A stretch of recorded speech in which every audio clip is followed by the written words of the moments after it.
What's going on, Project MoshPit? You got pokeaim here, and today I have a standard match versus my boy SourBawss. He's also a very good battler and a very good narrator, so I definitely encourage you guys to go check him out. Now, first thing you might be thinking when looking at team preview is, why the hell does Sour have a Garchomp? I was thinking the exact same thing. Now, what happened was that Tony and Sour were trying to battle on Wi-Fi and they could not connect. Now, when I realized that they could not connect, I told Sour that I would play him instead. But I did not know that they were trying to play in Garchomp meta, which is pretty much Smogon is testing to bring back Garchomp and ban Sandvale, I believe Snowcoke also.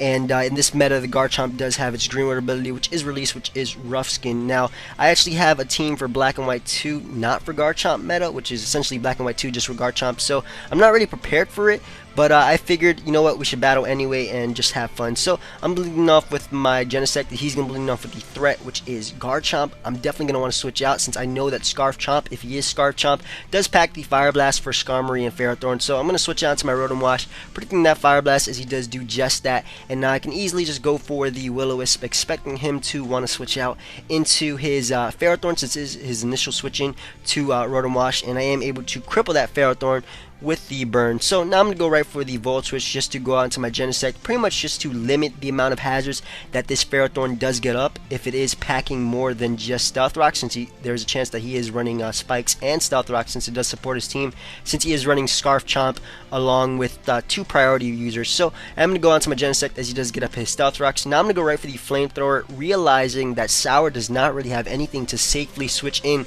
to this Genesect, and he pretty much has to sack or try and predict around it. So I am able to go right for the Flamethrower. I am able to knock out his Ferrothorn. Now he's going to go on to his Politoed. Now because I'd actually given Sour the set that he was going to use versus Tony, I know that he is not Scarf Toad, and also because he's running Scarf Chomp, I figured he would not be Scarf Toad just because people don't generally run more than one Scarfer. So I am able to see U-turn out, do a hell of a lot with that U-turn just because he is special defensive, as he is going to go right for the Hydro Pump, which I am able to take rather well just because my Rotom Wash is actually special defensive. So I'm going to go right for the Volt Switch, expecting him to want to switch out. What I could have done was gone for the Will-O-Wisp, expecting him to switch out into his Breloom, but I figured he would switch out into Latias since it is an overall better switching to Rotom Wash than Breloom, just because Latias does not have to worry about being burned since it does not really care, since it is mainly a special attacker. So I'm able to Volt Switch out into my T-Tar, which is essentially going to be able to Pursuit Trap this Latias, or so I thought. Now, what I wanted to do was get up my Stealth Rocks first before going for the Crunch or Pursuit respectively. So I am going to go for my Stealth Rocks, outspeeding him, which does show me that he did go for the Roar,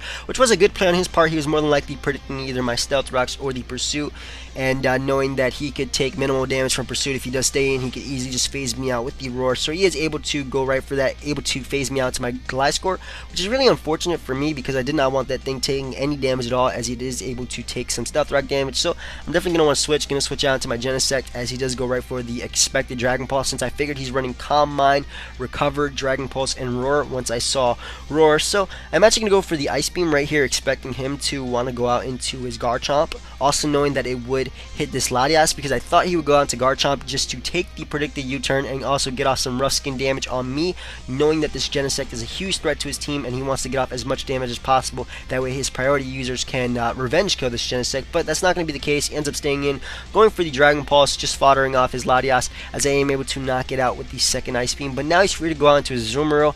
I know he's not going to go for the Aqua Jet. What I figured he would go for is the Superpower, predicting me to want to go out into Rotom Wash. So I actually am going to switch out into my Latias, expecting that Superpower, as he actually turns out to pack the Double Edge.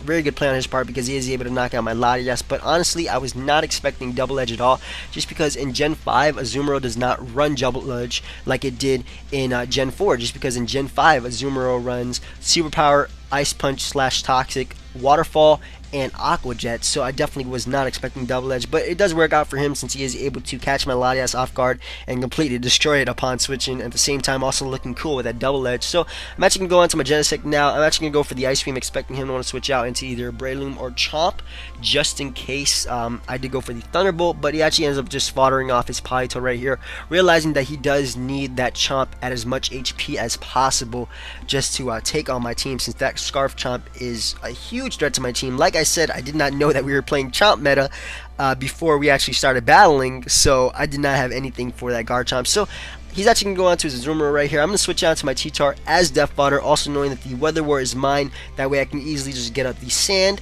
And hopefully Sandveil will be active on my Gliscor later on. So he's going to go for the Aqua Jet. Bandit Aqua Jet plays no games. Easily going to be able to knock out my Cheetar with the second one. But now I'm free to go out into my Salamence just to revenge kill this Azumarill, also knowing that it does resist the Aqua Jet, so it's pretty much the best switching that I do have at this moment. I did not want to sack Rotom Wash just in case it get 2-hit KO'd by the Aqua Jet, since I'm pretty sure just because I am special defensive it would be 2-hit KO'd, and I want that thing to be at as much HP as possible just to potentially take an Outrage from his Garchomp if it does need to. But he's actually going to end up sacking his Breloom right here. He's not going to go for the Mach Punch, maybe thinking that if I switched out he can catch something off guard with the Bullet Seed or even the Spore, but in any case I am able to knock him out. Now he's going to go on to his Garchomp. This thing is a threat, it is Scarf, and I can definitely not stand since my Salamence will get straight up O-Code, so I'm going to switch out into my Genesect as Death Fodder. That way I can get the free switch into my Gliscor, and hopefully Sandveil will be active since I will have 2 turns